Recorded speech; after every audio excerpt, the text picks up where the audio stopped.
আজকের গল্প স্মৃতির নীল ধ্রুবতারা। শহরের ব্যস্ত রাস্তার ধারে ছিল বহুতল একটি ফ্ল্যাট।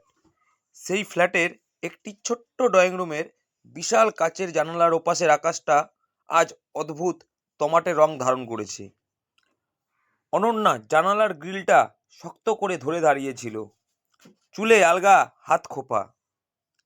সে লক্ষ্য করছিল রাস্তার ধারের কৃষ্ণচূড়া গাছটার পাতাগুলো কেমন ঝিমিয়ে পড়েছে, ঠিক যেন তার মনের মতো।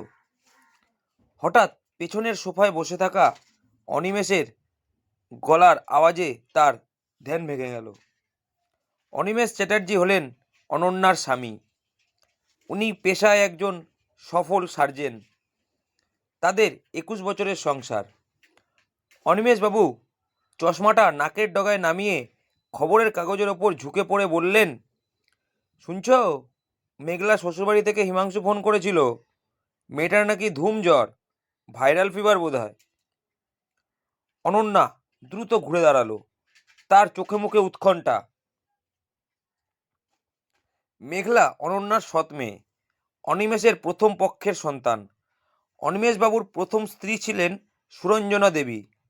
তিনি মারা যাওয়ার পর অনিমেষবাবুর তার ছোট্ট মেয়েকে মানুষ করতে খুব কষ্ট হচ্ছিল। তাই তিনি 5 বছরের মেঘলাকে মানুষ করার জন্য অনন্যা দেবীকে বিয়ে করে এই বাড়িতে এনেছিলেন। অনন্যা যখন অনিমেষবাবুর সেই কথাটা শুনলেন যে মেঘলা শ্বশুরবাড়ি থেকে ফোন করেছে, তখন তিনি ডান হাতের আঙুল দিয়ে কপালটা একবার ঘষে নিয়ে বলল, জ্বর? কখন থেকে? আমাকে আগে বলনি কেন তুমি? অনিমেষ নির্বিকার। তিনি বাঁ হাত দিয়ে মাথার পেছনের ফাঁকা হয়ে যাওয়া চুলগুলো একটু চুলকালেন। এটা তার পুরনো অভ্যাস। যখনই তিনি কোনো কিছু নিয়ে খুব একটা মাথা ঘামাতে চান না, তখনই তিনি এরম করেন। তিনি শান্ত গলায় বললে, আরে বাবা, হিমাংশু তো সকালেই ফোন করেছিল। আমি তখন ওটিতে যাচ্ছিলাম, ভুলেই গিয়েছিলাম বলতে। তুমি বরং আজ সন্ধ্যায় একবার ঘুরে এসো গিয়ে। অনন্যার গলার স্বর এবার একটু চড়ে গেল। ভুলে গিয়েছিলে? নিজের মেয়ের খবর দিতেও ভুলে যাও তুমি? আমি এখনই তৈরি হচ্ছি। সে হনন করে ভেতরের ঘরের দিকে হাঁটা দিল। রাগে তার বুকটা ওঠানামা করছিল। এই মানুষটা চিরকালই এমন, পেশা আর নিজের জগৎ ছাড়া আর কিচ্ছু বোঝেন না। অনন্যা যখন আলমারি খুলে শাড়ি বের করছিল, তখন তার মনে পড়ল 20 বছর আগের সেই দিনটার কথা, যখন সে প্রথম এ বাড়িতে পা রেখেছিল। 5 বছরের মেঘলা তখন দরজার আড়ালে লুকিয়েছিল। অনন্যা সেদিন নিচু হয়ে মেঘলার চিবুক ছুঁতে চেয়েছিল, কিন্তু মেঘলা এক ঝটকায় তার হাত সরিয়ে দিয়ে ভেতরে দৌড়ে চলে গিয়েছিল। মূলত অনিমেষের প্রথম স্ত্রী সুরঞ্জনা ছিলেন অত্যন্ত মেধাবী ও তেজস্বী। মেঘলা তার মায়ের ছাঁচেই তৈরি। অনন্যাকে সে কোনোদিন মন থেকে মা বলে মেনে নিতে পারেনি, বরং এক অলিখিত দূরত্বের খাতিরে তাকে মামনি বলে ডাকত সে। পরবর্তীকালে অনন্যা তার সমস্ত ভালোবাসা দিয়ে সেই বরফ গলানোর চেষ্টা করেছিল। মেঘলা যখন স্কুলে পড়তো, অনন্যা তার সাথে রাত জেগে পড়াশোনা করাতো তাকে। পরীক্ষার সময় মেঘলার মাথা টিপে দেয়া, ডাব কেটে ডাবের জল গ্লাসে করে ভরে সামনে ধরা, সবই করতো অনন্যা। কিন্তু এই সাকসেসের আড়ালে অনন্যা যেন হারিয়ে গিয়েছে। মেঘলা এখন শহরের একজন নামকরা ডাক্তার, কিন্তু অনন্যার সাথে তার সম্পর্কটা আজও এক সম্মানের দূরত্বের। গাড়িতে উঠে সিটে হেলান দিয়ে চোখ বুজতেই অনন্যার চোখের সামনে ভেসে উঠল অর্ক। অর্ক ছিল অনন্যার প্রথম স্বামী, এক ছোট অফিসের ক্লার্ক। তাদের 1.5 বছরের সেই সুখী দাম্পত্য এক লহুমায় চুরমার হয়ে গেছিল এক বাস দুর্ঘটনায়। অর্কর মৃত্যুর 2 বছর পর অনন্যার মাসি এই ডাক্তার পাত্র অনিমেষের সম্বন্ধ নিয়ে আসেন। অনিমেষের তখন মেয়ের জন্য একজন মা দরকার ছিল, আর অর্ককে হারিয়ে রিক্ত অনন্যার দরকার ছিল একটা আশ্রয়। ভালোবাসা নয়, বরং একটা অলিখিত চুক্তির ওপর ভিত্তি করেই এই পরিবার গড়ে উঠেছিল। মেঘলা শ্বশুরবাড়ির ফ্ল্যাটে যখন অনন্যা পৌঁছালো, তখন সন্ধ্যা নেমেছে। মেঘলার বেডরুমে নীলচে আলো জ্বলছে। মেঘলা কম্বল গায়ে দিয়ে শুয়েছিল। অনন্যা ঘরে ঢুকে বিছানার এক কোণে বসলো।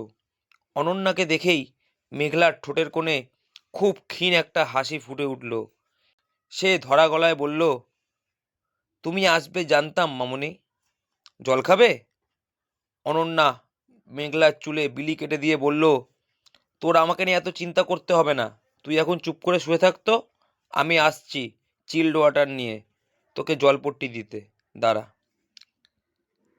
মেঘলা হঠাৎ অনন্যার হাতটা চেপে ধরল। সে ফিসফিস করে বলল, তুমি কি জানো মামুনি, ছোটবেলায় যখন আমার জ্বর হতো তুমি তখন সারা রাত জেগে থাকতে। আমি মাঝে মধ্যে চোখ খুলে দেখতাম তোমার চোখে জল। আমি তখন বুঝতাম না তুমি কেন কাঁদছো। আজ যখন এই একলা ঘরে শুয়ে আছি তখন খুব বুঝতে পারছি মা হওয়াটা শুধু জন্ম দেয়া নয়, মা হওয়াটা আসলে সহ্য করা। এই কথা শুনে অনন্যার বুকের ভেতরটা মোচড় দিয়ে উঠল। সে মেঘলার হাতটা নিজের দুই হাতের মুঠোয় চেপে ধরল। অনন্যার চোখ দিয়ে জল পড়ছিল। তার কিছুক্ষণ পর অনন্যা সেখান থেকে বাড়ি ফিরে এলো। পরের দিন রাতে মেঘলা আর তার স্বামী অভিক আসার কথা ছিল অনন্যাদের বাড়িতে। অনন্যা রান্নাঘরের আগুনের তাপে ঘামছিল। সে মেঘলার জন্য স্পেশাল মটন কষা বানাচ্ছে। আকাশ রান্নাঘরের দরজায় এসে দাঁড়ালো। আকাশ হলো অনন্যা ও অনিমেষের একমাত্র সন্তান। মেঘলার চেয়ে বয়সে ছোট। সে খুব আবেগপ্রবণ। আকাশ নিজের মাথার চুলগুলো আলুথালু করতে করতে বলল, মা, দিদি আসবে বলে আজ তো এলাহি আয়োজন। আমার বেলায় তো দেখি শুধু ডাল আর আলু ভাতে জোটে। আকাশ মনে করে তার বাবা আর দিদি মেঘলা তার মাকে সবসময় অবহেলা করে, তাই তার মনে একটা চাপা রাগ। অনন্যা হাসল, আলতো করে আকাশের কাঁধে হাত রেখে বলল, পাগল ছেলে, দিদি কতদিন পর আসছে, তুই বরং আয়, আমাকে একটু স্যালাডটা কেটে দে তো। আকাশ কিন্তু নড়ল না। সে একটু রেগে গিয়ে মুখ ঘুরিয়ে বলল, দিদি তোমায় কত অবহেলা করে মা, তাও তুমি ওর জন্য পাগল। বলেই সে রেগেমেগে গটগট করে নিজের ঘরে চলে গেল। রাত ৮টা বাজতেই মেঘলা আর তার স্বামী অভিক এলো। অভিক মেঘলার স্বামী, সম্পর্কে অনন্যার জামাই। অভিক খুব হাসিখুশি মানুষ। অনিমেষবাবু সোফায় বসে পায়ের ওপর পা তুলে মেঘলার দিকে তাকালেন। তিনি একটু গম্ভীর হয়ে বললেন, শরীরের ওপর এত ধকল দেওয়া কি ঠিক হচ্ছে মেঘলা মা? সারাদিন ওটিতে পড়ে থাকলে হবে? নিজের দিকে একটু খেয়াল নাও। মেঘলা একটু বিরক্ত হয়ে বলল, বাবা, পেশেন্ট ফেলে রেখে তো চলে আসা যায় না, আর তুমিও তো সারা জীবন তাই করেছো। মেয়ের মুখে এমন কথা শুনে অনিমেষবাবু একটু দমে গেলেন। তিনি নিজের থুতনি চুলকাতে চুলকাতে বললেন, আরে, আমি কি তোমায় কাজ ছাড়তে বলেছি? অভিক পরিস্থিতি সামাল দিতে হেসেই ফেলল। সে অনন্যার দিকে তাকিয়ে বলল, মা, আপনার হাতে রান্না না খেলে আজ কিন্তু শান্তি পাবো না। খাবার টেবিলে অনন্যা পরম মমতায় মেঘলার পাতে গরম কচুরি তুলে দিচ্ছিল। হঠাৎ মেঘলা সবার সামনে বলে উঠল, জানো অভিক, এই যে মা আজ এত যত্ন করে খাওয়াচ্ছে, আমি ছোটবেলায় অনেকবার এই হাত সরিয়ে দিয়েছি। আমি ভাবতাম আমার মা নেই বলে ইনি হয়তো জোর করে আমার মা হতে চাইছেন। ডাইনিং টেবিলে এক মুহূর্তের পিনপতন নীরবতা নেমে এলো। অনন্যা মাথা নিচু করে দাঁড়িয়েছিল। মেঘলা এবার হেসেই ফেলল, কিন্তু সেই হাসিতে জল ছিল। সে অনন্যার হাতের তালুটা নিজের গালে ঠেকিয়ে বলল, কিন্তু আজ বুঝতে পারলাম, মা মানে জন্মদাত্রী নয়, মা মানে হলো সেই মানুষটা যে নিজের রক্ত জল করে অন্য কারোর স্বপ্ন পাহারা দেয়।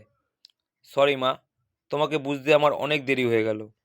অনন্যা আর নিজেকে ধরে রাখতে পারল না। সে মেঘলার মাথায় হাত বুলিয়ে দিতে দিতে ফুপিয়ে কেঁদে উঠল। আকাশ দরজার আড়াল থেকে দেখছিল।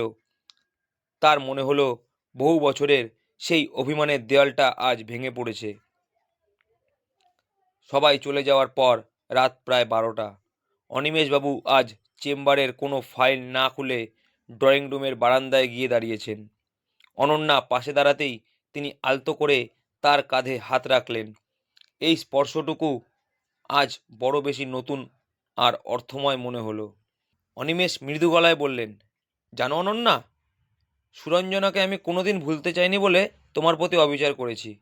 আজ মেঘলার কথাগুলো শুনে মনে হলো তুমি নিঃশব্দে এই ভাঙা পরিবারটাকে প্রাণ দিয়ে বাঁচিয়েছ। Thank you. অনন্যা আকাশের সেই উজ্জ্বল ধ্রুবতারাটার দিকে তাকালো। সে জানতো অর্ক যেখানেই থাকুক আজ সে খুশি।